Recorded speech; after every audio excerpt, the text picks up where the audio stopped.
ശരിക്കും പറഞ്ഞാൽ ഇവർ വിശ്വസിക്കാൻ പറ്റുന്ന രീതിയിൽ രണ്ട് പേര്, ഹസ്ബൻഡ് ആൻഡ് വൈഫ്. ഞാൻ ശരിക്കും പറഞ്ഞാൽ സോഷ്യൽ മീഡിയ വഴിയാണ് ഇവരെ കണ്ടത്. അപ്പോൾ എങ്ങനെ ചെയ്യുന്നത്, എങ്ങനെ എഗ്രിമെൻറ്റ് അപ്പോൾ പറഞ്ഞ് എഗ്രിമെൻ്റ് ഒന്നും ആവശ്യമില്ല, നമ്മൾ ഒരു റേറ്റിന് ഞങ്ങൾ ഇവിടുന്ന് മുതലിന് എങ്ങനെയെന്ന് പറഞ്ഞാൽ ഒരു കോസ്റ്റ് എടുക്കാമെന്ന് പറഞ്ഞത്. പൊള്ളാച്ചിയിൽ പോകുമ്പോൾ അവിടെ തേങ്ങക്ക് ശരിക്കും പറഞ്ഞാൽ 55 രൂപ ഉള്ളത്, ഇവർ 62 രൂപയാണ് തേങ്ങ. 17,60,000 രൂപൻ്റെ അടുക്ക് തേങ്ങ കോസ്റ്റ് വന്നായിരുന്നു. അപ്പോൾ ഇത്ര നാളത്തെ പരിചയം ഉണ്ടല്ലോ, ഇവർ പബ്ലിക് ഫേസിൽ നിൽക്കുന്നതാണല്ലോ, അപ്പോൾ നമ്മൾ ഇങ്ങനെ ഒരു ഫേക്കാന്നുള്ള കാര്യം നമ്മൾ വിചാരിക്കുന്നില്ല. അതിൽ നമുക്ക് ചിലവടക്കം ഇവർ നമ്മൾ 60,40,000 രൂപ നമുക്ക് തരണം. രീതിയിലുള്ള 4 മാസം പഴക്കമുള്ള ചീഞ്ഞളിഞ്ഞ സാധനമാണ് എനിക്ക് അവർ തരാൻ ഉദ്ദേശിച്ചത്. എത്തിയ സ്പോട്ടിൽ എത്തിയിട്ട് കുറച്ച് കഴിയുമ്പോൾ തന്നെ 10-15 ദിവസം കഴിയും ഏകദേശം നല്ല റേറ്റിന് അവർ വിറ്റായിരുന്നു. ക്യാഷ് പോയി നമ്മൾ എന്തെങ്കിലും അവരോട് ആർഗ്യൂ ചെയ്ത് സംസാരിച്ചാൽ പിന്നെ ആളുടെ സ്വഭാവമൊക്കെ മാറി പിന്നെ ഭീഷണി തരത്തിലോട്ടാണ് ആൾ വരുന്നതെന്നുള്ള രീതിയിൽ വീട് കയറി ആക്രമിച്ചെന്നും പറഞ്ഞാൽ അവർ നമുക്കെതിരെ പരാതിയും കൊടുക്കുന്നു.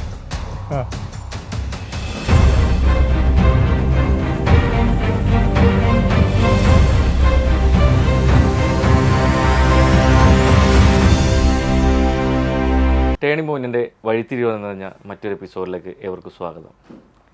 ടേണിംഗ് പോയിൻറ്റിൽ സംരംഭകരുടെ സക്സസ് സ്റ്റോറീസും ബ്രാൻഡ് സ്റ്റോറീസുമാണ് പൊതുവേ നമ്മൾ പറഞ്ഞിട്ടുള്ളതും പറഞ്ഞുകൊണ്ടിരിക്കുന്നതും. എന്നാൽ ഇന്ന് ടേണിംഗ് പോയിൻറ്റിൽ നിങ്ങൾക്ക് മുന്നിലേക്ക് 2 സംരംഭകരുടെ അവരെ പറ്റിച്ച കഥയാണ് നമ്മളിന്ന് ഷെയർ ചെയ്യുന്നത്. 2 വ്യത്യസ്ത മേഖലയിലുള്ള 2 സംരംഭകരാണ് ഇന്ന് ടേണിംഗ് പോയിൻറ്റിൽ അതിഥിയായിത്തിരിക്കുന്നത്, നസീമും അജ്മലും. Welcome to turning point. ആദ്യമേ തന്നെ നിങ്ങളെ 2 പേരും ഒന്ന് സെൽഫ് ഇൻട്രൊഡ്യൂസ് ഒന്ന് ചെയ്യാമോ? ഞങ്ങളുടെ മേഖല സ്പൈസസ് ആണ്. എലാസീർ എൻ്റർപ്രൈസ് എന്ന് പറഞ്ഞ കമ്പനിയാണ് നമ്മൾ നടത്തുന്നത്. അതിൻ്റെ റെപ്രസെൻറ്റ് ചെയ്യാൻ വന്നിരുന്നു. എവിടെ സ്ഥലം? എൻ്റെ വീട് മൂവാറ്റുപുഴയാണ്, കമ്പനി ഇടുക്കിയിൽ. നമ്മളിപ്പോൾ എത്ര വർഷമായിട്ട് ഈ ബിസിനസ് ചെയ്യുന്നുണ്ട്? 2-3 വർഷമായിട്ട് ഇപ്പോൾ കമ്പനി രജിസ്റ്റർ ചെയ്ത് നമ്മൾ അത്യാവശ്യം ബിസിനസ് ചെയ്യുന്നുണ്ട് അവിടെ. ഏലമാണ് നമ്മൾ മെയിനായിട്ട്? ഏല കാർഡമാണ് മെയിനായിട്ട് നമ്മൾ ചെയ്യുന്നത്. അത് എവിടേക്ക്? കേരളത്തിലും പുറത്തേക്കോ? കേരളത്തിലും അതിൻ്റെ പുറത്തോട്ടും നമുക്ക് ഓർഡറുകളുണ്ട്, അങ്ങനെ കൊടുക്കുന്നുണ്ട്. ഓക്കെ. അജ്മൽ ഭായി? എൻ്റെ കാസർഗോഡാണ് സ്ഥലം, അജ്മൽ അൻസാർ എന്നാണ് എൻ്റെ പേര്. ഞാൻ ഓൾറെഡി ഇത് ഫർണിച്ചർ ഫീൽഡാണ്. ഫർണിച്ചർ ഷോറൂമൊക്കെ ഉണ്ട് കാസർഗോഡ്, ഫർണിച്ചർ മാനുഫാക്ചറിങ് അങ്ങനെ ആയിട്ടുള്ള ബിസിനസ്സാണ്. എത്ര വർഷമായിട്ട് ചെയ്യുന്നുണ്ട്? ഏകദേശം ഒരു 10 വർഷത്തിൻ്റെ അടുക്കായിട്ടുണ്ട്. Okay okay. അപ്പോൾ നമ്മളുടെ മേഖലയിൽ നമ്മൾ സക്സസ്ഫുൾ ആയിട്ട് പോകുന്നുണ്ടെന്നല്ലോ? പോകുന്നുണ്ട്, കുഴപ്പമില്ല, നല്ല രീതിയിൽ. Okay okay. സോഷ്യൽ മീഡിയ ഒരു വീഡിയോ കണ്ടിട്ടാണ് ഞാൻ അജ്മൽ ഭായിനെ കോൺടാക്ട് ചെയ്യുന്നത്. ഇപ്പോൾ അജ്മൽ ഭായി, നിങ്ങൾ പറ്റിക്കപ്പെടുന്ന ഒരു സാഹചര്യം ഉണ്ടാകുന്നു. ഇത് എങ്ങനെയാണ് ഈ വ്യക്തികളിലേക്ക് നിങ്ങൾ എത്തിയത്, അല്ലെങ്കിൽ ആ വ്യക്തികൾ നിങ്ങളിലേക്ക് എത്തിയത് എങ്ങനെയാണ്? ഞാൻ ശരിക്കും പറഞ്ഞാൽ സോഷ്യൽ മീഡിയ വഴിയാണ് ഇവരെ കണ്ടത്. അവരുടെ പേരെന്താണ് ശരിക്കും? Julie, Dennis Babu. പിന്നെ ഇവരെ കമ്പനി 10X ഈസി 10X എന്ന് പറയുന്ന കമ്പനിയാണ് ഇവർ. ഓക്കെ. അപ്പോൾ ഇവരെ ശരിക്കും പറഞ്ഞാൽ ഞാൻ ആദ്യം പിന്നെ ഈ സോഷ്യൽ മീഡിയ കണ്ടതുകൊണ്ട് അവരെ വിളിച്ചു കോൺടാക്ട് ചെയ്തു. അപ്പോൾ ഇങ്ങനെ എക്സ്പോർട്ട് ചെയ്യാൻ ആഗ്രഹമുണ്ടെന്ന് പറയുമ്പോൾ ഓക്കെ കുഴപ്പമില്ല, നിങ്ങൾ കൊച്ചിയിൽ വന്നു എന്ന് പറഞ്ഞിട്ട് ഞങ്ങളങ്ങനെ കൊച്ചിയിൽ വന്നവരെ കാണാൻ വേണ്ടിയിട്ട്. ഓക്കെ. കൊച്ചിയിൽ ആദ്യം അവരെന്നോട് ഓഫീസിൻ്റെ ലൊക്കേഷനാണ് അയച്ചു തരുന്നത്. ആദ്യം എന്നോട് പറഞ്ഞ്, പിന്നെ പറഞ്ഞ് ഓഫീസിൽ ഇപ്പോൾ ഒരു സ്റ്റാഫ് ലീവാണ്, അവന് സുഖമില്ല, അതുകൊണ്ട് ഫ്ലാറ്റിൽ വന്ന് പറഞ്ഞിട്ട് സെക്കൻഡ് ഫ്ലാറ്റിൻ്റെ ലൊക്കേഷനാണ് അയച്ചത് രണ്ടാമത്. പിന്നെ ഫ്ലാറ്റിലേക്ക് എത്തി ഏകദേശം എത്തുന്ന സമയം പറഞ്ഞ് ഞങ്ങളിപ്പോൾ തൽക്കാലം ജിമ്മിൻ്റെ അടുത്തുണ്ട്, ഓക്കെ ഓക്കെ, ജിമ്മിൻ്റെ അവിടെ വന്നാൽ മതി എന്ന് പറഞ്ഞു. അപ്പോൾ ഞാൻ പറഞ്ഞു ഇത്ര ഓഫീസിൻ്റെ ഒരു വലിയൊരു സംഭവമല്ലേ സംസാരിക്കുന്നത്, കുഴപ്പമില്ല എന്ന രീതിയിൽ പിന്നെ ഇവരെ ഏതായാലും പോയി നോക്കാമെന്ന് പറഞ്ഞിട്ട് അവിടെ പോയി. അവിടെ അപ്പോൾ പോയ ശേഷമാണ് അവർ പറയുന്നത് പിന്നെ ഇങ്ങനൊരു സംഭവമുണ്ട്, എക്സ്പോർട്ട് ദുബായിൽ ഞങ്ങൾ ഓൾറെഡി എക്സ്പോർട്ട് ചെയ്തുകൊണ്ടിരിക്കുക, നമ്മൾ കാര്യങ്ങൾ അറിയാം ഏകദേശം. Okay okay. പറഞ്ഞ് ഇങ്ങനെ ലൈസൻസ് ഞങ്ങൾ ഓൾറെഡി ISC കോഡ് ഉണ്ടായിരുന്നു, ഓൾറെഡി ഞങ്ങൾ മുമ്പേ എടുത്തായിരുന്നു, ബാക്കിയുള്ള പേപ്പേഴ്സൊക്കെ റെഡിയാക്കി. അവർ പറഞ്ഞ് പൊള്ളാച്ചിയിൽ പോയി, പിന്നെ ഇപ്പോൾ കോക്കനട്ടിന് നല്ല മാർക്കറ്റാണ്, അപ്പോൾ എങ്ങനെ ചെയ്യുന്നത്, എങ്ങനെ എഗ്രിമെൻറ്റ് അപ്പോൾ പറഞ്ഞ് എഗ്രിമെൻ്റ് ഒന്നും ആവശ്യമില്ല, നമ്മൾ ഒരു റേറ്റ് ഞങ്ങൾ ഇവിടുന്ന് മുതലിന് എങ്ങനെയെന്ന് പറഞ്ഞാൽ ഒരു കോസ്റ്റ് എടുക്കാമെന്നാണ് പറഞ്ഞത്. Okay okay. എന്ന് പറഞ്ഞാൽ ഒരു ഏകദേശം എമൗണ്ട് എത്രയുള്ള ആ ഇവിടെ വാങ്ങിക്കുന്ന കോസ്റ്റ് സെയിം കോസ്റ്റിന് ഞങ്ങൾ വാങ്ങിക്കാമെന്നാണ് പറഞ്ഞത്. അവിടെ എത്തി എന്ത് പ്രോഫിറ്റ് എങ്ങനെ കിട്ടുന്നത്, ആ പ്രോഫിറ്റ് നിങ്ങൾക്ക് അതിൻ്റെ ഞങ്ങൾ കമ്മീഷൻ അയച്ചിട്ട് ബാക്കി ബാലൻസ് അയച്ചു തരും, അങ്ങനെയാണ് പറഞ്ഞത്. അങ്ങനെ പൊള്ളാച്ചിയിൽ ഞങ്ങൾ അവരായിട്ട് ബന്ധപ്പെട്ടിട്ട് പൊള്ളാച്ചിയിൽ പോകുന്നു. പൊള്ളാച്ചിയിൽ പോകുമ്പോൾ അവിടെ തേങ്ങക്ക് ശരിക്കും പറഞ്ഞാൽ 55 രൂപ ഉള്ളത്, ഇവർ 62 രൂപയാണ് തേങ്ങ. ഇതേ സെയിം എക്സ്പോർട്ട് ക്വാളിറ്റി, ഇതും എക്സ്പോർട്ട് ക്വാളിറ്റിയാണ്. അപ്പുറത്തെ ഞാൻ അന്വേഷിച്ചായിരുന്നു. അപ്പോൾ ഞാൻ അവരോട് ചോദിച്ചു 62 പിന്നെ രൂപയല്ല. അപ്പോൾ പറഞ്ഞാൽ അത് എക്സ്പോർട്ട് ക്വാളിറ്റി കുറച്ച് ക്വാളിറ്റി ഉണ്ടാവും എന്നൊക്കെ പറഞ്ഞായിരുന്നു അവർ. പക്ഷേ ഇതേ സംഭവം സെയിമാണ് സംഭവം. പിന്നെ അവരെന്നോട് പറഞ്ഞൊരു കാര്യം എന്ന് പറഞ്ഞാൽ ഇപ്പോൾ ഏകദേശം ദുബായിൽ ഒരു 25 ലക്ഷത്തിൻ്റെ അടുക്ക് പ്രോഫിറ്റ് ഉണ്ട്. ഇപ്പോൾ 100-140 ദിർഹംസൊക്കെ ഉണ്ട് അവിടെ, പ്രോഫിറ്റ് ഉണ്ട്. അങ്ങനെ പറയുമ്പോൾ ഞങ്ങൾ ഓക്കെ ആക്കും. നമ്മൾ വിചാരിച്ച അത്രയൊന്നും വലിയ പ്രോഫിറ്റ് ഒന്നും ഉദ്ദേശിച്ചില്ല. ഒരു 2 ലക്ഷം 3 ലക്ഷം പ്രോഫിറ്റ് ഉണ്ടാവുന്നുള്ള ആണ് കരുതുന്നത്. അത് എത്ര ടണ്ണിനാണ് അവർ പറഞ്ഞത്? ഏകദേശം ഞങ്ങൾ 40 ഫുട്ട് കണ്ടെയ്നർ ലോഡ് ചെയ്ത 2220 ചാക്ക് തേങ്ങയാണ് ഞങ്ങൾ തന്നെ സെലക്ട് ചെയ്തിട്ട് ഞങ്ങൾ തന്നെ ലോഡ് ചെയ്തതാണ്. എത്ര container? 40 foot 40 foot container. 40 foot container ഏകദേശം 7 ലക്ഷത്തിൻ്റെ അടുക്ക് ഷിപ്പിംഗ് കോസ്റ്റ് ചെയ്തിട്ട് ദുബായിലെത്തി. ഞാൻ ചോദിക്കട്ടെ, ഇപ്പം ഇത് നമ്മളിപ്പോൾ ഫർണിച്ചർ മേഖലയിലുള്ള ഒരാൾ ഇപ്പോൾ കോക്കനട്ട് കയറ്റുമതി അയക്കാനായിട്ട് ആ ഒരു താല്പര്യം എങ്ങനെ വന്നേ? താല്പര്യം ദുബായിൽ ഒരു ബിസിനസ് ചെയ്യണമെന്നുള്ള ആഗ്രഹം ഉണ്ട്, അതുകൊണ്ടാണ്. അപ്പോൾ അവരടുത്ത് ചെന്നപ്പോൾ അവർ തന്നെ നമ്മളോട് ഇങ്ങനത്തെ ഒരു ഐഡിയ പറഞ്ഞത്? ഐഡിയ പറഞ്ഞു, ഇങ്ങനെ ഒരു കോക്കനട്ടാണ്, നല്ലതാണ്, ഇപ്പോൾ മാർക്കറ്റ് നല്ല റേറ്റ് ഉണ്ട്, ഇപ്പോൾ നല്ല ബിസിനസ് യുദ്ധം കാരണം നല്ല റേറ്റ് കൂടിയിട്ടുണ്ട്, അവിടെ എത്തുന്നില്ല, നിങ്ങൾ എത്തിക്കഴിഞ്ഞാൽ നല്ല പ്രോഫിറ്റ് കിട്ടും, പിന്നെ മുതൽ പ്രശ്നമില്ലല്ലോ, 100% ഗ്യാരണ്ടിയാണ് എന്ന് പറഞ്ഞാൽ അവർ കോസ്റ്റിനല്ലോ വിൽക്കുന്നത്. നമ്മൾ എങ്ങനെ സെറ്റാക്കിയ പൈസ ഒരു 25 ലക്ഷത്തിൻ്റെ അടുക്ക് എമൗണ്ടായി. 25-26 1 ലക്ഷം അവർക്ക് 3 ലക്ഷം. അവർ വേറൊരു കാര്യം കൂടി പറഞ്ഞെന്ന് പറഞ്ഞാൽ അവർ ഒരു വർഷത്തിൽ 3 ലക്ഷമാണ് അവരെ ഫീസ് വരുന്നത് അവർ ഒരു വർഷം. അപ്പോൾ ഞാൻ പറഞ്ഞു 1 ലക്ഷം ഞങ്ങൾ തന്നാൽ മതിയല്ലോ, ബാക്കി 2 ലക്ഷം അവിടെ പ്രോഫിറ്റ് എടുത്താലും മതിയല്ലേ എന്ന് പറഞ്ഞു. കുഴപ്പമില്ല എന്ന് പറഞ്ഞാൽ അവർക്ക് 1 ലക്ഷം റുപ്യ ഞങ്ങൾ കൊടുത്ത്, അതിൻ്റെ തെളിവുകളൊക്കെ ഉണ്ട്. Okay okay. ഇപ്പോൾ ഇത് നമ്മൾ 25 ലക്ഷത്തിൻ്റെ പ്രോഡക്റ്റാണ് എടുത്തത്. ഏകദേശം 2220 17,60,000 റുപ്യൻ്റെ അടുക്ക് തേങ്ങ കോസ്റ്റ് വന്നായിരുന്നു. പിന്നെ 7 ലക്ഷം സംതിങ് ഷിപ്പിംഗ് കോസ്റ്റ് വന്നായിരുന്നു. Okay okay. പിന്നെ ഏകദേശം 1 ലക്ഷത്തിൻ്റെ അടുക്ക് അവർ കൊടുത്തല്ലേ. പിന്നെ ബാക്കി ഞങ്ങൾ പോകുന്ന എക്സ്പെൻസ് കാര്യങ്ങളെല്ലാം വന്നായിരുന്നു. ഏകദേശം 26 ലക്ഷം സംതിങ് വന്നായിരുന്നു ടോട്ടൽ. Okay okay. ഇപ്പോൾ നസീമിലേക്ക് വരികയാണെങ്കിൽ നസീം എങ്ങനെയാണ് ഇവരായിട്ട് കണക്ട് ആവുന്നത്? നമ്മളിതുവരെ സോഷ്യൽ മീഡിയയിൽ ഇവരെ ജസ്റ്റ് പരിചയപ്പെട്ട് എങ്കിൽ ഞങ്ങൾ ഒരു ദിവസം കൊച്ചിക്ക് വരുന്നുണ്ട് കാണാമെന്നുള്ള രീതിയിൽ നമ്മൾ വന്നവരെ മീറ്റ് ചെയ്യുമായിരുന്നു.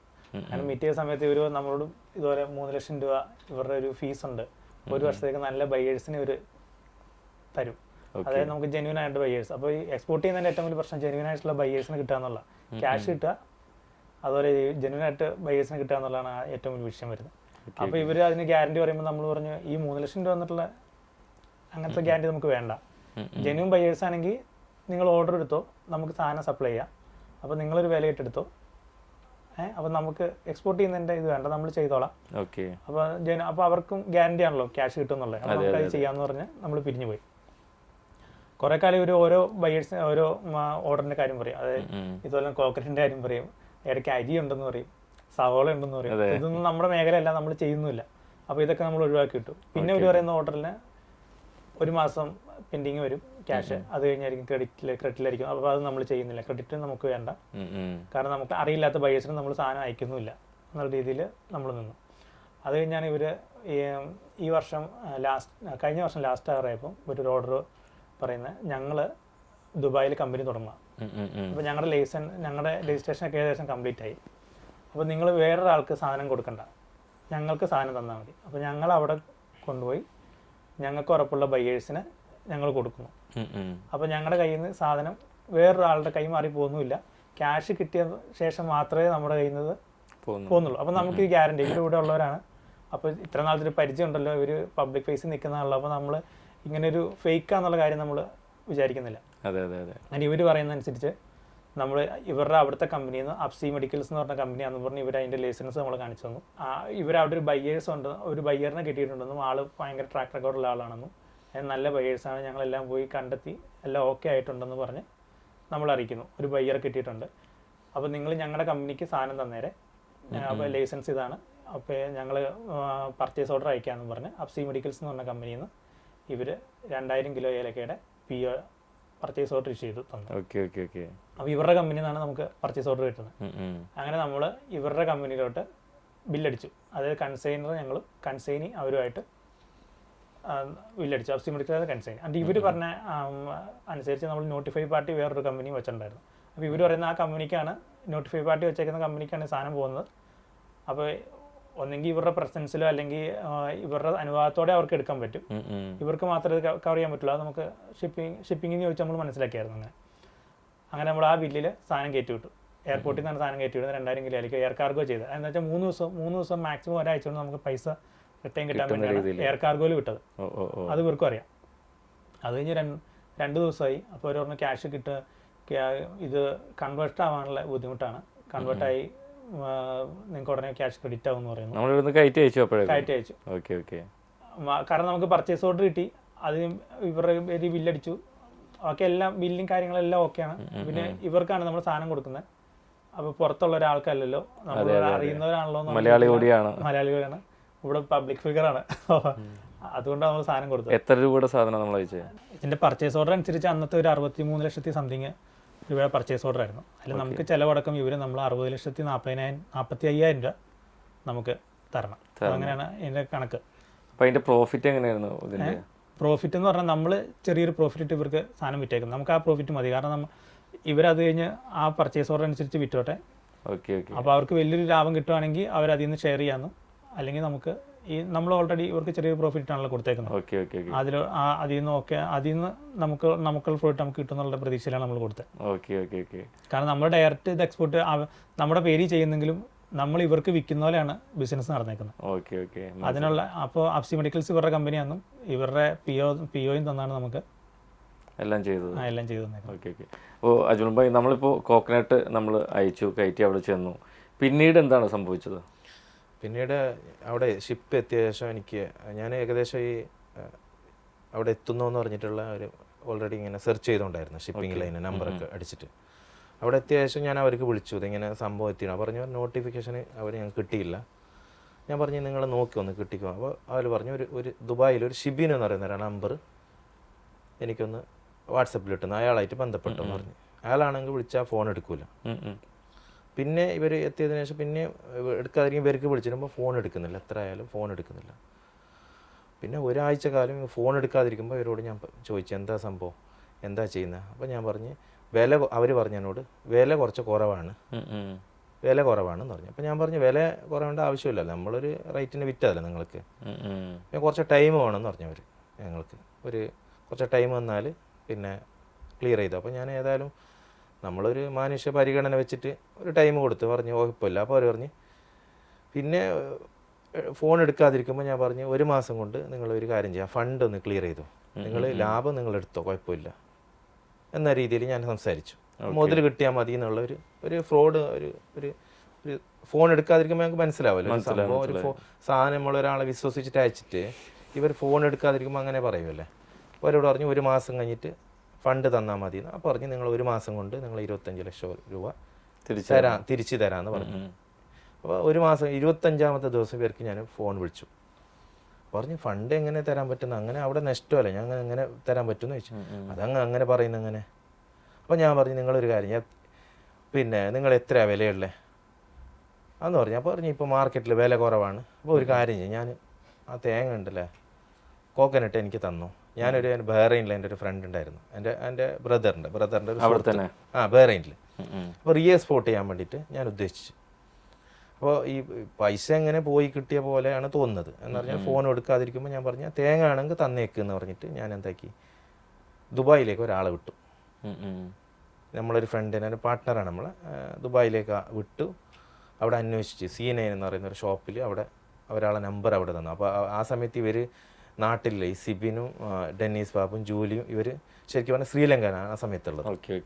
ഒരാളെ നമ്പർ തന്ന് അയാളോട് സംസാരിച്ച് ഈ കോക്കനട്ടിൻ്റെ കാര്യം. അപ്പോൾ അയാൾ പറഞ്ഞത് ഇവിടെ കുറേ സാധനങ്ങൾ വരുന്നുണ്ട്, ഞങ്ങൾ വിൽക്കുന്നുണ്ട്, ഇവരെ സാധനം ഏതെന്നറിയാം, ഇവർ പല സാധനങ്ങൾക്ക് തരുന്നുണ്ട് എന്ന് പറഞ്ഞു. അപ്പോൾ ഞാൻ അവർക്ക് രണ്ടാമത് അവർക്ക് വിളിച്ച് ഈ ഡെന്നീസ് ബാബുവിനെ വിളിച്ചിട്ട് പറഞ്ഞു ഞങ്ങൾക്ക് കോക്കനട്ട് എടുത്ത കുഴപ്പമില്ല ഗോഡൗണിലുണ്ട് എന്ന് പറഞ്ഞു. ഞങ്ങൾ 4 കണ്ടെയ്നർ സാധനം ഗോഡൗണിൽ കിടക്കുന്നുണ്ടെന്ന് പറഞ്ഞു. അങ്ങനെ ഏതായാലും കുഴപ്പമില്ല എന്ന് പറഞ്ഞിട്ട് ഞങ്ങൾ ഏതായാലും എടുക്കാമെന്ന് പറഞ്ഞിട്ട് ഗോഡൗണിലേക്ക് ഞങ്ങൾ പോയി നോക്കുമ്പോൾ ഒരു കണ്ടെയ്നർ പകുതി എന്തുകൊണ്ട്, പക്ഷേ ഒരു ഏകദേശം 4 മാസം പഴക്കമുള്ള അതിൻ്റെ ഫോട്ടോസ് വേണമെങ്കിൽ സാറിന് ഞാൻ തരാം. എന്താ പറഞ്ഞാൽ വെറും കേടായ സാധനം, ആരോ വിട്ടുപോയ സാധനം, വിട്ടെന്ന് പറഞ്ഞാൽ ഇവർ വാടക കൊടുക്കാൻ പറ്റാത്ത ഒരു രീതിയിലുള്ള 4 മാസം പഴക്കമുള്ള ചീഞ്ഞളിഞ്ഞ സാധനമാണ് എനിക്ക് അവർ തരാൻ. നമ്മളെ പ്രോഡക്റ്റ് അല്ല. നമ്മളോട് പറഞ്ഞ എന്താ പറഞ്ഞാൽ നിങ്ങളെ സാധനം 2200 സാധനം ഗോഡൗണിൽ കിടപ്പുണ്ട്, അത് എടുത്തോന്നാണ് പറഞ്ഞത്. നമ്മൾ ഇത്രയും കഷ്ടപ്പെട്ട് അവിടെ പൊള്ളാച്ചിയിൽ പോയി സെലക്ഷൻ ചെയ്തിട്ട് ഓരോ സാധനം നോക്കിയിട്ട് മണിക്കൂർ കണക്കിന് സെലക്ഷൻ ചെയ്ത സാധനം ഇവർ ഓൾറെഡി വിറ്റു. എത്തിയ സ്പോട്ടിൽ എത്തിയിട്ട് കുറച്ച് കഴിയുമ്പോൾ തന്നെ 10-15 ദിവസം കഴിയും ഏകദേശം നല്ല റേറ്റിന് അവർ വിറ്റായിരുന്നു. നമ്മളോട് പറഞ്ഞ് വിറ്റില്ല, ഞങ്ങളുടെ സാധനം അവിടെ ദുബായിൽ പോകുന്ന അറിയില്ല. ഞങ്ങൾ ദുബായിൽ പോയി അന്വേഷിക്കുന്നവർക്ക് അവർ വിചാരിച്ചത് ഞാൻ പറയുമ്പോൾ ഞാൻ സമ്മതിക്കുമെന്നാണ് വിചാരിച്ചത്. ഞങ്ങൾ ദുബായിൽ പോയി അന്വേഷിച്ച് നോക്കുമ്പോൾ അവർ ഓൾറെഡി വിറ്റു കഴിഞ്ഞു. Okay okay. ഈ വിറ്റത് എങ്ങനെ അറിഞ്ഞു? ഇപ്പോൾ എങ്ങനെ നമ്മൾ വിറ്റെന്നുള്ളത് എങ്ങനെ? വിറ്റ സാധനം ഇല്ല, നമ്മളെ സാധനം ഇല്ല അവിടെ ഇല്ല. അവരെ പറഞ്ഞതല്ല, അവർ പറയുന്നുണ്ട്, വീഡിയോ അവരെ പറയുന്ന വീഡിയോ തന്നെ പറയുന്നുണ്ട്, അവർ തെളിവായിട്ട് പറയുന്നുണ്ട് ഞങ്ങൾ ഓൾറെഡി വിറ്റതാണെന്ന് പറയുന്നുണ്ട്. ഓക്കെ. അപ്പോൾ നമുക്ക് ആ ഫണ്ട് നമുക്ക് എത്തിയിട്ടില്ല? ഇല്ല, എത്തിയില്ല, ഫണ്ട് എത്തിയില്ല. ചോദിക്കുമ്പോൾ പറയുന്നത് വില. പിന്നെ ഞാൻ വിറ്റതായിരിക്കുമ്പോൾ നമുക്ക് വേറെ സാധനമാണ് കുഴപ്പമില്ല എന്ന് പറഞ്ഞു. ഞാൻ ഈ വേറെ സാധനം എന്ന് പറയുമ്പോൾ പഴയ സാധനം ആകുമ്പോൾ എടുക്കാൻ പറ്റൂലല്ലോ. അപ്പോൾ പറഞ്ഞു എനിക്ക് ഫണ്ട് തന്നെ, വിറ്റ ഫണ്ട് തന്നേക്കെന്ന് പറഞ്ഞു. അപ്പോൾ ആണ് $170 വെറും ഇന്ത്യൻ രൂപ 15,000 രൂപ എൻ്റെ അക്കൗണ്ടിലേക്ക് ഇട്ട് തന്നു എനിക്ക്. അത് വേറൊരു അബ്സി ജനറൽ ട്രേഡിങ്ങിനാണ് ഞങ്ങൾ അയച്ചത് ഇത്. പക്ഷെ ഇത് അയച്ചത് അബ്സി മെഡിക്കൽ എന്ന് പറയുന്ന കമ്പനിയിൽ നിന്ന് 15,000 $170 എൻ്റെ അക്കൗണ്ടിലേക്ക് ഇട്ടു. അപ്പോൾ അത് ബാങ്കിൽ ചെന്നിട്ട് എടുക്കാൻ നോക്കുമ്പോൾ പറയുന്നത് വേറെ കമ്പനി അയച്ചതുകൊണ്ട് അത് എടുക്കാൻ പറ്റില്ല, അതായിട്ടുള്ള ഏതായിട്ട് ബന്ധം എന്തെന്ന് അറിയണമെന്ന്. ഞങ്ങൾ എടുത്തില്ല, ഞങ്ങൾ വെറുതെ നോക്കിയതാണ് സംഭവം എന്താണ് സംഭവം എന്ന് പറഞ്ഞിട്ട്. എന്നിട്ട് ഇവർ പിന്നെ ഫോൺ എടുക്കുന്നില്ലേ, പറഞ്ഞ് എനിക്ക് പൈസ നിങ്ങൾ എമൗണ്ട് ഇല്ല, ലോസായി, അങ്ങനെയാണ് പറയുന്നത്. അതായത് നമ്മൾ 25 ലക്ഷം മുടക്കി നമ്മൾ ലാഭവും കിട്ടിയില്ല, 25 ലക്ഷവും കിട്ടിയില്ല, അവസാനം അവർ അയച്ചത് 15,000 രൂപയാണ്. വെറും 15,000, 25 ലക്ഷം 26 ലക്ഷം മടക്കിയിട്ട് ഇവരയച്ച വെറും 15,000. അപ്പോൾ എന്താ ഇത് ചീറ്റിംഗ് അല്ലേ യഥാർത്ഥത്തിൽ? ഇത്ര എമൗണ്ട് ഒരു ബിസിനസ് ചെയ്യുമ്പോൾ അവർ പറഞ്ഞ് നമ്മൾ ഒരു കോസ്റ്റിനാണ് കൊടുത്തത്, എങ്കിലും ഒരു ബിസിനസ്സിന് ലോസ് ആണെങ്കിൽ ഒരു 5 ലക്ഷം 2 ലക്ഷം 3 ലക്ഷം ഒരു 10 ലക്ഷം ലോസാണ്, 15 തരേണ്ട അവർ. ഇവ ഫുള്ള് ലോസ് എന്ന് പറയുന്നത് ഒരു കണക്കാണോ? എന്ത് കണക്കാണ്? ഇവർ മെയിൻ പ്രധാനപ്പെട്ടതെന്ന് പറഞ്ഞാൽ ഞാൻ പറഞ്ഞവരോട് കൊച്ചിയിൽ വന്ന് അങ്ങനെ അന്വേഷിക്കാൻ വേണ്ടിയിട്ട് അവർ പറഞ്ഞു ഞങ്ങൾ ഒരു കാര്യം ചെയ്യും, നിങ്ങൾ എൻ്റെ മുമ്പിലിരുന്നിട്ട് ഒന്ന് കണക്കൊന്ന് ക്ലിയർ ചെയ്യണം. നിങ്ങൾ അപ്പോൾ ഞങ്ങൾ ശ്രീലങ്കയിലാണ്, അപ്പോൾ നിങ്ങൾ ശ്രീലങ്കയിൽ ഉണ്ടായാലും പ്രശ്നമില്ല, ഒന്ന് എനിക്ക് വിളിച്ചിട്ട് ഇവിടെ ആരെങ്കിലും ഓഫീസിൽ ആരെങ്കിലും ജസ്റ്റ് ഒന്ന് കണക്കൊന്ന് ബോധിപ്പിക്കണമെന്ന് പറയുമ്പോൾ അവർ അതിന് സമ്മതിക്കുന്നില്ല. അവർ പറയുന്ന ഫോൺ എടുക്കുന്നില്ല. പിന്നെ ഞാൻ പല പ്രാവശ്യം ഫോൺ എടുക്കാതിരിക്കുമ്പോൾ ആദ്യം അവർ ചീറ്റ് ചെയ്ത്, രണ്ടാമത് അവന് ഭീഷണിയാണ് എനിക്ക്, നീ കൂടുതൽ കളിച്ചാൽ നിന്നെ ഞാൻ മാനനഷ്ട കേസ് കൊടുത്തിട്ട് 10 കോടിക്ക് നിങ്ങൾക്ക് ഫൈൻ ഇടുമെന്ന് പറഞ്ഞു എന്നോട്. 10 കോടി 10x നിങ്ങൾക്ക് പണി തരുമെന്ന് എന്നോട് പറഞ്ഞത്. ആ ജൂലി എന്ന അവള് എന്നോട് പറഞ്ഞതാണ്, നിങ്ങൾക്ക് 10x പണി തരൂ, നീ കൂടുതൽ കളിച്ചാൽ നീ വീഡിയോ എടുക്കുക, പറ്റുവാണെങ്കിൽ നീ വീഡിയോ നിങ്ങൾക്ക് ആരാണ് ഞാൻ കാണിച്ചു തരാമെന്ന് ഞാൻ അങ്ങനെയാണ് പറയുന്നത്. ഇപ്പോൾ നസീം ഭായി, ഇപ്പോൾ നമ്മൾ കയറ്റി അയച്ചു, ഏലം കയറ്റി അയച്ചു, പിന്നീട് എന്താ നടന്നത്? പിന്നെ 2 ദിവസമായി 3 ദിവസമായി ഇവർ പേയ്മെൻ്റ് കാര്യം ചോദിക്കുമ്പോൾ അത് കൺവേർഷൻ സമയം എടുക്കും. അവർ പേയ്മെൻറ്റ് ഇന്ന് തരും, പേയ്മെൻറ്റ് ഇന്ന് തരാമെന്നാണ് പറഞ്ഞേക്കുന്നത്. പേയ്മെൻറ്റ് കിട്ടിയിട്ട് അത് കൺവേർഷൻ ആവാൻ വേണ്ടിയുള്ള 2 ദിവസം ടൈമാണ്. അങ്ങനെയൊക്കെ ഓരോ ഒഴിവ് പറഞ്ഞ് ഒരാഴ്ച കഴിഞ്ഞപ്പോൾ അവർ പറഞ്ഞു ഞങ്ങളുടെ ബയ്യർ ഞങ്ങളെ പറ്റിച്ച് മുങ്ങി, അതുകൊണ്ട് പൈസ ഉടനെ ഉണ്ടാവില്ല എന്ന് പറഞ്ഞു. കാരണം അവർ ബയ്യർ ചെക്ക് കൊടുത്തു, ചെക്ക് സബ്മിറ്റ് ചെയ്തപ്പോൾ അത് ബൗൺസ് ആയിപ്പോയി. അപ്പോൾ ഞങ്ങൾ വെച്ചു സാധനം ക്രെഡിറ്റ് ആയി കഴിഞ്ഞാണല്ലോ ഒരു സാധനം കൈമാറുള്ളൂ, അങ്ങനെയാണല്ലോ അവരുടെ നേരത്തെ നമ്മളോട്ട് പറഞ്ഞ എഗ്രിമെന്റ്. അല്ല, അത് ഞങ്ങൾ സാധനം നേരത്തെ കൊടുത്തായിരുന്നു എന്ന് പറഞ്ഞു. അപ്പോൾ അങ്ങനെ നമ്മൾ ഇവരുമായിട്ട് വാക്കുതർക്കമായി, പ്രശ്നമായി. അപ്പോൾ അവർ പറഞ്ഞു ഞങ്ങൾ ഈ സാധനം എടുത്തിട്ടുണ്ട്, ഞങ്ങൾ പൈസ തരും, അവരിവിടെ പിടിക്കാനുള്ള എല്ലാ വഴിയും നോക്കുന്നുണ്ട്, 2-3 ദിവസത്തിനകം ഞങ്ങൾക്ക് അവരുടെ പൈസ കിട്ടും, അതൊന്നും നിങ്ങൾ വെയിറ്റ് ചെയ്യേണ്ട ആവശ്യമില്ല, 1-2 ആഴ്ചക്കകം ഞങ്ങളുടെ പൈസ ക്രെഡിറ്റ് ആവും, ഞങ്ങൾക്ക് പൈസയ്ക്ക് ഒരുപാട് വേറെ മാർഗ്ഗങ്ങളുണ്ട്, ഞങ്ങൾ ഒരുപാട് കണ്ടെയ്നറുകൾ കയറി വരുന്നുണ്ട്, അതുപോലെ ഒരുപാട് ആളുകൾ ഈ 3 ലക്ഷം രൂപ വെച്ച് ഞങ്ങളുടെ സ്കീമിൽ ചേരാൻ വേണ്ടി ഇരിക്കുന്നുണ്ട്, അപ്പോൾ ആ പൈസ കയറിട്ടേ നിങ്ങൾക്ക് പൈസ തരാൻ ഉടനെ പറ്റും എന്നൊക്കെ ഉള്ള രീതിയിൽ അവർ സംസാരിച്ചു. അങ്ങനെ 10 ദിവസത്തിന് ശേഷം നമുക്കൊരു 17,95,000 രൂപ നമുക്ക് തന്നു. അങ്ങനെ ബാക്കി 43,50,000 രൂപയും കൂടെ നമുക്കിനി തരാനുണ്ട്. അത് 3 മാസത്തിന് ശേഷം നമ്മൾ തന്നേക്കാമെന്നും പറഞ്ഞ് അവർ ഞങ്ങളതിന് ഗ്യാരണ്ടി ആണെന്ന് പറഞ്ഞ് ഉറപ്പും പറഞ്ഞ് അതിനൊരു എഗ്രിമെൻറ്റും വെച്ച് പോയത് അവർ പോയി. ആ 3 മാസത്തിന് മുമ്പ് നമ്മൾ എപ്പോൾ വിളിച്ചാലും 30-ാം തീയതി അല്ലേ നമ്മൾ പൈസ റെഡിയാണ്. അതുപോലെ സിബിൻ നമ്മളോട് പറയുന്നുണ്ട്, സിബിൻ എന്ന് പറഞ്ഞ ആള് പാർട്ട്ണറാന്ന് പറഞ്ഞില്ലേ ദുബായിൽ, ആളെ ഇങ്ങനെ നമ്മൾ ഒരു ദിവസം കോൺടാക്ട് ചെയ്തപ്പോൾ അത് ഡെന്നീസ് പൈസ ഓക്കെ ആക്കിയിട്ടുണ്ട്, ക്യാഷ് ഇവിടുന്ന് ആയിരിക്കില്ല, നാട്ടിൽ നിന്നായിരിക്കും ക്യാഷ് റെഡി ആകുന്നത്, ക്യാഷ് റെഡിയാണ് 30-ാം തീയതി ഡെന്നീസിനെ വിളിച്ചാൽ മതി, പൈസ റെഡിയാണ്, ഡെന്നീസ് തരും എന്ന് പറഞ്ഞു. അതിന് പൈസ ഇടുന്ന ഒരാഴ്ച മുമ്പ് അങ്ങനെ പറഞ്ഞുകൊണ്ടിരുന്ന ആളുകൾ പൈസ ഇട്ടുന്നതിന് കുറച്ച് ദിവസം മുമ്പ് ശ്രീലങ്കയ്ക്ക് പോയി. പിന്നെ നമ്മൾ വിളിച്ചാൽ അവർ ഫോൺ എടുക്കില്ല. പിന്നെ വിളിക്കുമ്പോൾ ഞങ്ങൾ ശ്രീലങ്കയിലാണ്, നിനക്ക് പറ്റുമെങ്കിൽ ശ്രീലങ്കയ്ക്ക് പോവാ, അങ്ങനെ ആ ഒരു മൈൻഡിലോട്ട് ഇവർ പിന്നെ ആൾ പറഞ്ഞ പോലെ ഭീഷണിയുടെ സ്വരത്തിലോട്ടായി, പറ്റുമെങ്കിൽ വാങ്ങുക. അങ്ങനെ അപ്പോൾ നമ്മളെന്തായാലും ലീഗലി നമുക്ക് ഏതറ്റം പോവാം, അത്രയും അറ്റം പോലെ പോയി പൈസ എന്തായാലും നമ്മൾ വാങ്ങിച്ചെടുക്കും.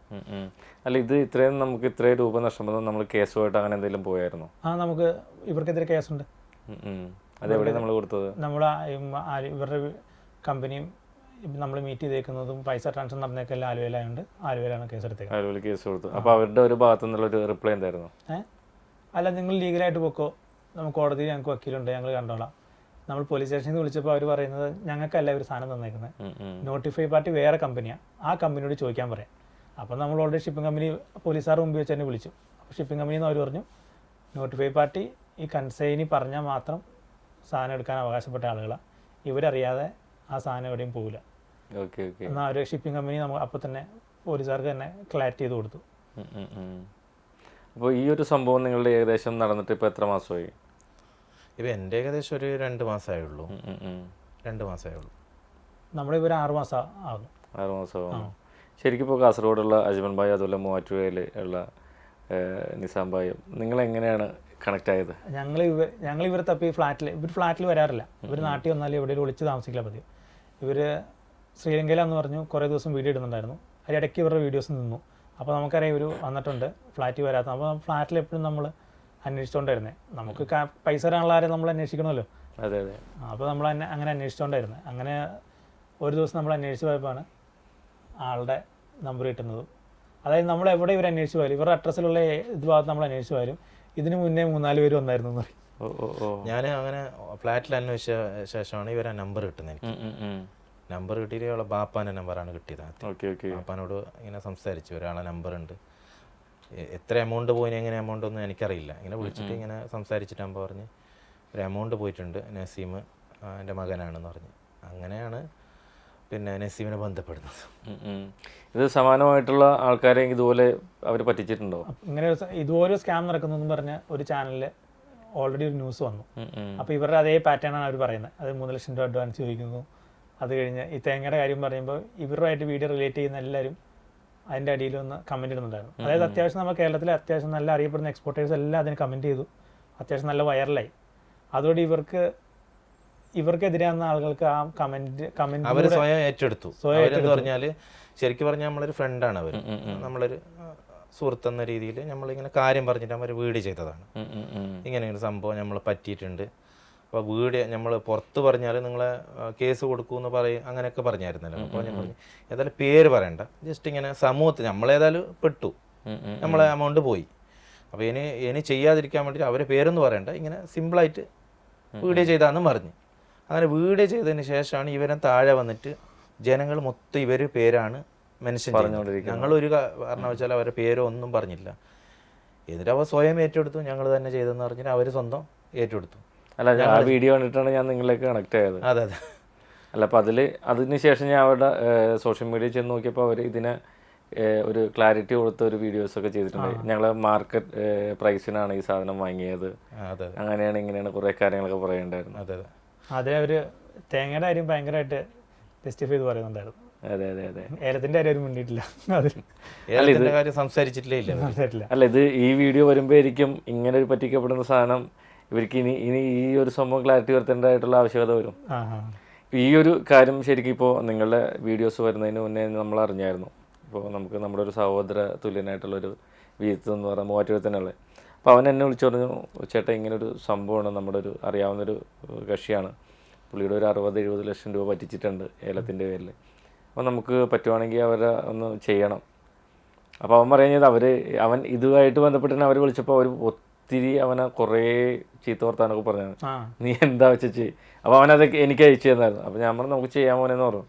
പക്ഷേ ഇത് ഞാൻ നിങ്ങൾ വിളിക്കുമ്പോഴും അന്ന് വിജിത്ത് പറഞ്ഞ നിങ്ങളെന്ന് എനിക്കൊരിക്കലും അറിയില്ലായിരുന്നു.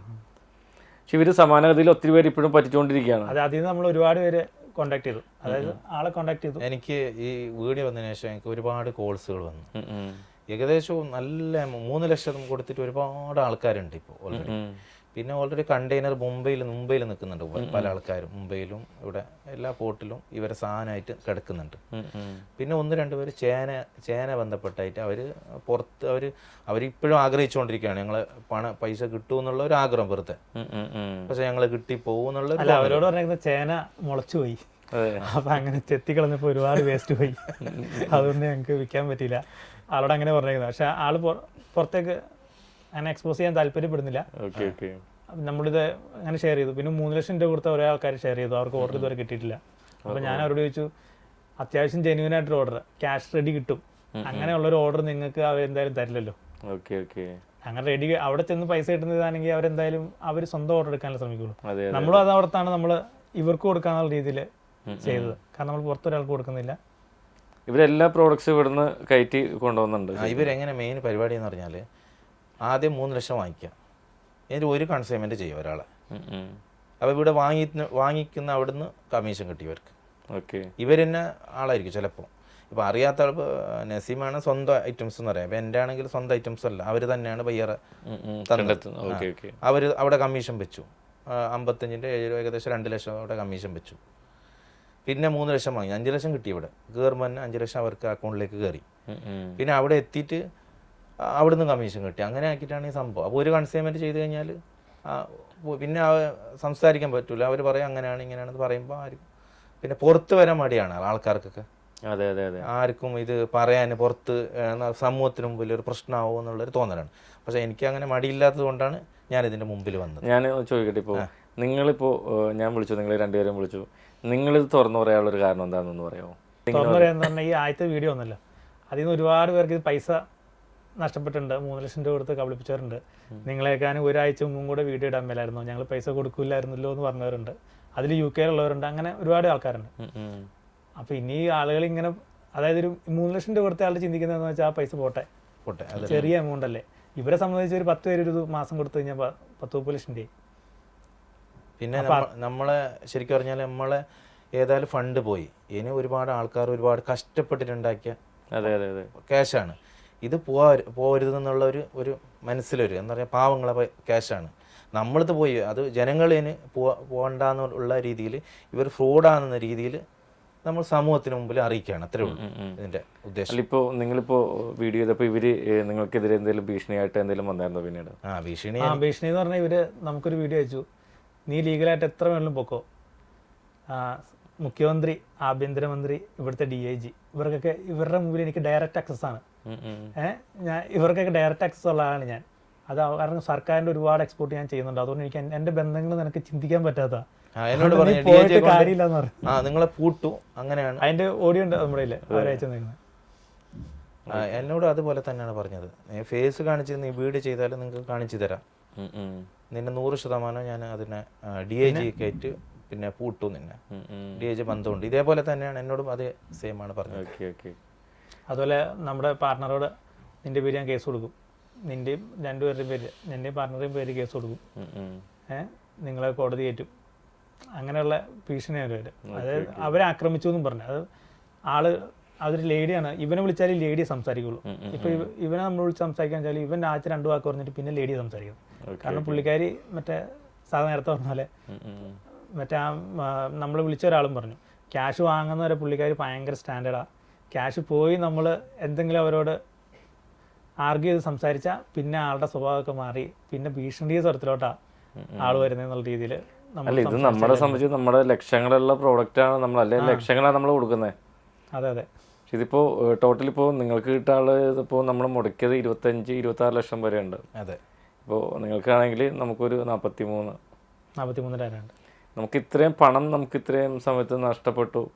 അപ്പോൾ ഇതിനിടയിൽ ബാക്കി എന്തൊക്കെ പ്രഷർ ആണ് നമ്മൾ അനുഭവിച്ചത്? നമ്മൾ വാങ്ങിച്ചവർക്ക് എന്തായാലും നമ്മൾ പൈസ കൊടുത്തു പറ്റുള്ളൂ. കാരണം നമ്മൾ പിന്നെയും ബിസിനസ് ചെയ്യുന്നവരും അപ്പോൾ നമ്മൾ ഓൾറെഡി അത് ഒപ്പിച്ച് നമ്മൾ കൊടുക്കാന്നുള്ളത്. പിന്നെ ഇവരുടെ നമ്മൾ പൈസ, ഞങ്ങൾ എന്തായാലും പൈസ വാങ്ങിക്കുന്നവരെ എന്തായാലും ഫൈറ്റ് ചെയ്ത് നിൽക്കും. ഫൈറ്റ് ചെയ്ത് തന്നെ പൈസ വാങ്ങിച്ചിട്ട് നമ്മൾ പോകുള്ളൂ. ദുബായിൽ ഓൾറെഡി കംപ്ലൈൻറ്റ് കൊടുത്തിട്ടുണ്ട്. ഒരു ഡിമാൻഡ് നോട്ടീസ് അയച്ചിട്ടുണ്ട് അവർ. 7 ദിവസം കൊണ്ട് ക്യാഷ് അയച്ചില്ലെങ്കിൽ നിങ്ങൾക്ക് ഇതിൻ്റെ ഉള്ള അവിടെ ദുബായിൽ കോൺസുലേറ്റിലല്ലോ കംപ്ലൈൻറ്റ് കൊടുക്കാൻ വേണ്ടിയിട്ട്. അല്ല, ഇതിൽ എടുത്തു പറയേണ്ടതെന്ന് വെച്ചാൽ ഇപ്പോൾ നമ്മുടെ ഹോട്ട് സീറ്റിലാണെങ്കിലും വിദേശത്തേക്ക് പ്രോഡക്ട്സ് കയറ്റി അയക്കുന്ന ഒത്തിരി പേര് ഇപ്പോൾ ചൈനയിലേക്ക് അയക്കുന്നവർക്ക് ഉണ്ട്. അവർക്ക് ജെന്യൂനായിട്ട് കൃത്യമായിട്ട് ചെയ്യുന്ന ആൾക്കാരാണ്. ഒത്തിരി പേരുണ്ട് ജെന്യൂനായിട്ട് ചെയ്യുന്നത്. 100% ഒത്തിരി പേരുണ്ട്. നല്ല ആൾക്കാർ കേരളത്തിൽ ഒരുപാട് നല്ല ആൾക്കാരുണ്ട്. പക്ഷെ നമ്മളിത് ബന്ധപ്പെട്ടതിന് ശേഷമാണ് ഇവരെല്ലാം നമുക്ക് ഇതുവരെ ചെയ്തേക്കുന്ന എല്ലാം ജെന്യൂൻ, നമ്മുടെ അഡ്വാൻസ് ഇട്ടേക്കുന്നവരായിട്ട് ചെയ്യുന്നു. അല്ല നമുക്ക് പകുതി ക്യാഷ് കിട്ടി ബാക്കി അവിടെ ഡെലിവറി ആകുമ്പോൾ ചെയ്യുന്നു. എല്ലാം ജെന്യൂൻ പാർട്ടീസായിട്ട് നമ്മൾ ചെയ്യാറ്. നിലവിൽ ചെയ്യുന്നുണ്ട് നമ്മൾ ചെയ്യുന്നു, വേറെ ടീമായിട്ട് ചെയ്യുന്നുണ്ട്. അതെ അതെ. പക്ഷേ ഇവര് നമ്മൾ അങ്ങനെ ഒരു ജെന്യൂനിറ്റിലോട്ട് എത്തി ആണെന്ന് വിശ്വസിച്ച് നമ്മൾ ഇവർക്ക് കൊടുത്തു പോയതാണ് നമുക്ക് പറ്റിയ തെറ്റ്. അല്ല, ഇതിലെന്ന് വെച്ചിട്ടുണ്ടെങ്കിൽ പലരും ചെയ്യുന്നതെന്ന് വെച്ചിട്ടുണ്ടെങ്കിൽ അവർ ഈ പറയുന്ന സാധനം നമ്മൾ ചെയ്യുന്നത് ഓവറായിട്ട് ബ്രാൻഡ് ചെയ്യുന്നില്ല. ഇവരെ സംബന്ധിച്ച് ഇവരുടെ സോഷ്യൽ മീഡിയയിൽ ഞാൻ അവരുടെ സോഷ്യൽ മീഡിയ നോക്കിയപ്പോൾ എന്ന് വെച്ചിട്ടുണ്ടെങ്കിൽ അവർ ഓരോ പ്രോഡക്റ്റിനെ കുറിച്ച് ബ്രാൻഡ് ചെയ്തിട്ടാണ്. പക്ഷേ ഇവർ നമ്മുടെ ഈ വിഷയം വന്ന പിന്നെ ഇവരുടെ ആ പേജിൽ നിന്ന് ഒരുപാട് വീഡിയോസ് ഇവർ ഡിലീറ്റ് ചെയ്ത് കളഞ്ഞിട്ടുണ്ട്. Okay okay. അതുപോലെ ഇപ്പോൾ അവർ ബിസിനസ്സിൻ്റെ വീഡിയോസ് കിട്ടൽ കുറവാണ്. അങ്ങനെ കുറേ മാറ്റങ്ങൾ ഇവർക്ക് അവർ ഡിലീറ്റ് ചെയ്ത് എനിക്ക് തോന്നുന്നു ഇതുമായിട്ട് ബന്ധപ്പെട്ട എല്ലാം അത്യാവശ്യം മാറ്റിയിട്ടുണ്ടെന്ന് തോന്നുന്നു. Okay okay. അപ്പോൾ എന്തൊക്കെ വന്നു കഴിഞ്ഞാൽ, എന്ത് ഭീഷണി വന്നു കഴിഞ്ഞാൽ അപ്പോൾ നമ്മൾ ഇവരായിട്ട് ഫൈറ്റ് ചെയ്യാൻ തന്നെയാണ് തീരുമാനിച്ചിരിക്കുന്നത്. ഇവർക്ക് ട്രാൻസ്പെറൻസി ഇല്ലയെന്ന് ഇപ്പോൾ നമ്മൾ കണ്ടെത്തിയ പിന്നെ, അതായത് നമ്മളിപ്പോൾ ഒരു ഓഫീസിൽ വിളിക്കുകയാണെങ്കിൽ എടുക്കുന്ന ആൾ ഫോൺ എടുക്കും, നിങ്ങളുടെ പ്രൊഡക്റ്റ് എന്താണെന്ന് ചോദിക്കും, നമുക്കത് അയക്കാൻ പറയും. അപ്പോൾ നമ്മൾ ഓഫീസിൽ ഒന്ന് നേരിട്ട് സംസാരിക്കാമെന്ന് പറയുമ്പോൾ അവർ പറയും ഇല്ല നിങ്ങൾ ആദ്യം ഇത് അയക്കുക എന്നിട്ട് ഞങ്ങൾ പറയാം. അപ്പോൾ ഓഫീസിൽ ഒന്ന് സംസാരിക്കാൻ നേരിട്ട് സമ്മതിക്കില്ലേ? ഇല്ല ഞങ്ങൾ നേരത്തെ അപ്പോയിൻമെൻറ്റ് എടുത്ത ആളുകൾക്ക് മാത്രമേ ഞങ്ങൾ ഓഫീസിൻ്റെ അഡ്രസ്സ് പറഞ്ഞു കൊടുക്കാറുള്ളൂ പറയും. നോർമൽ ഒരു ഓഫീസിൽ നമുക്ക് എപ്പോഴും എല്ലാം കയറി പോകാം, സംസാരിക്കാം. പക്ഷെ ഇവർക്ക് അത് പറ്റില്ല. ഇപ്പോൾ ഓണറെ കാണണമെങ്കിൽ ചിലപ്പോൾ അപ്പോയിൻമെൻറ്റ് എടുക്കുമായിരിക്കും. പക്ഷേ ഇവർ ഓഫീസിൽ വരാനും ഒന്നും ആരെയും സമ്മതിക്കില്ല. ഇവരാദ്യം ഇങ്ങനെ സംസാരിച്ച് ട്രാപ്പിലായി എന്ന് അറിയുന്നവരെ മാത്രം ഇവർ ഓഫീസിൻ്റെ വെളിയിലോ അല്ലെങ്കിൽ ഇവർ ഓഫീസിൽ നിന്ന് പറയപ്പെടുന്ന ഏതെങ്കിലും ഒരു സ്ഥലത്തോ വെച്ചാൽ കാണുന്നത്. Okay okay. ഇവർ എറണാകുളത്ത് ആലുവയിലാണോ ഓഫീസ് വരുന്നത്? ആലുവയിൽ ഇവരുടെ ഫ്ലാറ്റിൻ്റെ തൊട്ടടുത്ത് തന്നെയായിരുന്നു ഓഫീസ്. Okay okay. ഇപ്പോൾ അവിടെ ഞങ്ങളൊക്കെ തപ്പിപ്പോയി ശല്യമായി പിന്നെ മാറിയെന്നറിയില്ല. മാറി വേറൊരു ഓഫീസ് അവർ 10X എന്ന് പറയുന്ന ഒരു ഓഫീസുള്ളത് അഡ്രസ്സ് ഉള്ളത് ഇവിടെ പിന്നെ എടപ്പള്ളിൻ്റെ ഭാഗത്താണ്. പക്ഷെ ആ അഡ്രസ്സിൽ ഒരു ശരിക്കും പറഞ്ഞാൽ ഒരു 100 ഓഫീസുള്ള ഒരു GST കൊടുക്കുന്നൊരു സ്ഥലമാണ്. അതാണ് അഡ്രസ്സ് ഇട്ടിട്ടുണ്ടായിരുന്നത് ആദ്യം. ഇപ്പം അതും ഇല്ല, ആ ഒരു അഡ്രസ്സും ഇല്ല. പിന്നെ നമ്മൾ ഇതിൻ്റെ സംസാരിക്കാൻ എൻ്റെ ഫാദർ ഉണ്ടല്ലോ, ഫാദറോട് സംസാരിക്കാന്നുള്ള രീതിയിൽ നമ്മൾ ഫ്ലാറ്റിൽ പോയായിരുന്നു. അങ്ങനെ നമ്മൾ ഫാദറോട് സംസാരിച്ചപ്പോൾ ഞാൻ ഇന്ന് രാത്രി അവനോട് സംസാരിച്ചിട്ട് നാളെ പറയാം. ഫാദറും പാർട്ണറാണ് ഇവിടുത്തെ കമ്പനിയുടെ. ആളറിഞ്ഞ ഈ 3 ലക്ഷം രൂപ വാങ്ങുന്നൊക്കെ ആളുടെയും കൂടെ ഇതില്ല, കാരണം ആൾ പാർട്ണറാണല്ലോ. അങ്ങനെ സംസാരിച്ചിട്ട് പറയാമെന്ന് പറഞ്ഞ് നമ്മൾ പറഞ്ഞു വിട്ടു. പിറ്റേന്ന് നമ്മൾ ഫ്ലാറ്റിൽ പോയി. അപ്പോൾ ആൾ എന്ത് ചെയ്തു, SP ഓഫീസിൽ ഞാൻ കംപ്ലയിൻറ്റ് കൊടുക്കാൻ പോവാണ്, എൻ്റെ ഭാര്യയ്ക്ക് ഇന്നലെ നിങ്ങൾ വന്ന് ചോദിച്ചപ്പോൾ തന്നെ BP കുറഞ്ഞു പോയി, ആകെ പ്രശ്നമായി. അതുകൊണ്ട് ഞങ്ങൾ സീനിയർ സിറ്റിസൺ ആണ്, ഹ്യൂമൻ റൈറ്റ്സിൻ്റെ ഒരാളുമായിട്ട് ആളും എൻ്റെ കൂടെ ഉണ്ട്, ഞാൻ നിങ്ങൾക്കെതിരെ പരാതി കൊടുക്കാൻ പോയേക്കുവാണ്, വീട് കയറി ആക്രമിച്ചു എന്ന് പറഞ്ഞാൽ അവർ നമുക്കെതിരെ പരാതിയും കൊടുത്തിട്ടുണ്ട്. അതെ. അപ്പോൾ പൈസ ചോദിക്കാൻ പോലും ഇവർ തൊട്ട് കഴിഞ്ഞാൽ കേസ് കൊടുക്കുന്ന ആൾക്കാരാണ്. അപ്പോൾ നമ്മൾ ക്യാഷ് ചോദിച്ചു പോകാൻ പോലും ഇവർ പറ്റില്ല. അപ്പോൾ തന്നെ ഇവർ നമുക്കെതിരെ കേസ് കൊടുക്കുകയാണ്, ഇവർ വീട് കയറി ആക്രമിച്ചു. അതുകൊണ്ട് സീനിയർ സിറ്റിസൺ ഉള്ള വീട്ടിൽ ഇവർക്ക് വരാൻ പറ്റില്ല. എന്നാൽ ഇവർ നമുക്ക് നേരിട്ട് സംസാരിക്കാൻ പറഞ്ഞേ ഇവർ വരില്ല. ഇവർ ഇപ്പോൾ 1 മാസമായിട്ട് പുറത്താണ്. ഇവർ വിസ ഫ്രീ ഉള്ള എല്ലാ രാജ്യത്തോടെയും നടക്കുക. ശരിക്കും പറഞ്ഞാൽ ഞങ്ങൾ ഈ ഫ്ലാറ്റിലൊക്കെ പോകാനുള്ള കാരണം, ഫ്ലാറ്റിൽ നിന്ന് പുറത്താണ്, അകത്തൊന്നും കയറിയിട്ടില്ല. പോകാനുള്ള കാരണം ഇവർ ഓഫീസിൽ വരുന്നില്ല, ആരെങ്കിലും ഒരാളിങ്ങനെ സംസാരിക്കാമല്ലോ. നമ്മൾ എന്ത് ബിസിനസ് ചെയ്താൽ അതിൻ്റെ കണക്ക് സെറ്റിൽ ചെയ്യണമല്ലോ. ആ ഒരു സാഹചര്യം ഇല്ല. അവർ ഒരിക്കലും ഫോൺ എടുക്കാത്ത അങ്ങനെ നിൽക്കുകയാണ്. അപ്പോൾ എന്തായാലും നിങ്ങളുടെ തീരുമാനങ്ങളും അല്ലെങ്കിൽ നിങ്ങളുടെ ലക്ഷ്യങ്ങളുമായിട്ട് തന്നെ മുന്നോട്ട് പോവുക. അതുപോലെ തന്നെ നിങ്ങൾക്ക് നഷ്ടം സംഭവിച്ചേക്കണ ഈ നഷ്ടം നികത്താനായിട്ടുള്ള മാക്സിമം ഫൈറ്റ് ഇവരുമായിട്ട് ചെയ്യുക. അപ്പോൾ എല്ലാവിധ ആശംസകളും നേരുന്നു. ഇനിയും മുന്നോട്ട് നിങ്ങൾക്ക് നിങ്ങളുടേതായിട്ടുള്ള മേഖലയിൽ സക്സസ്ഫുള്ളായിട്ട് പോകാൻ പറ്റിയിട്ട്, അതുപോലെ തന്നെ ഇനിയും ഇത്തരത്തിലുള്ള ചതികളിൽ പെടാതിരിക്കാനായിട്ട് മുൻകരുതലെടുക്കാൻ സാധിക്കട്ടെ എന്ന് ആത്മാർത്ഥമായിട്ട് ആശംസിക്കുന്നു. അപ്പോൾ ടേണിംഗ് പോയിൻ്റ് ഇവരുടെ ഈ ഒരു വീഡിയോ ചെയ്തതെന്ന് വെച്ചാൽ കൃത്യമായിട്ട് അവരുടെ കയ്യിൽ രേഖകളും കൃത്യമായിട്ടുള്ള കാര്യങ്ങളും ഡോക്യുമെൻറ്റ്സും എല്ലാം കണ്ട് ബോധ്യപ്പെട്ടതിൻ്റെ അടിസ്ഥാനത്തിലാണ്. അത് ഈ വീഡിയോയിലൂടെ നമ്മളത് ഷെയർ ചെയ്യുന്നില്ല. ഇതുമായിട്ട് ബന്ധപ്പെട്ട് എന്തെങ്കിലും ബുദ്ധിമുട്ടുകളോ പ്രശ്നങ്ങളുള്ളവർക്ക് ടേണിംഗ് പോയിൻറ്റുമായിട്ട് ബന്ധപ്പെടാം. കൃത്യമായിട്ടുള്ള രേഖകളും നമ്മളുടെ കയ്യിലുമുണ്ട്. അപ്പോൾ അത് നിങ്ങൾക്ക് വേണമെങ്കിൽ ഫോൺ വിളിച്ചോ ഇത് ബോധ്യപ്പെടാവുന്നതാണ്. അപ്പോൾ ഇനി ഇതുപോലെ തന്നെ പറ്റിക്കപ്പെട്ടവർക്ക് അതുപോലെ എന്തെങ്കിലും നിങ്ങൾക്ക് നിങ്ങളുടേതായിട്ടുള്ള ബുദ്ധിമുട്ടുകൾ പറയാനായിട്ട് ടേണിംഗ് പോയിൻറ്റിലേക്ക് വരാം. Thank you so much.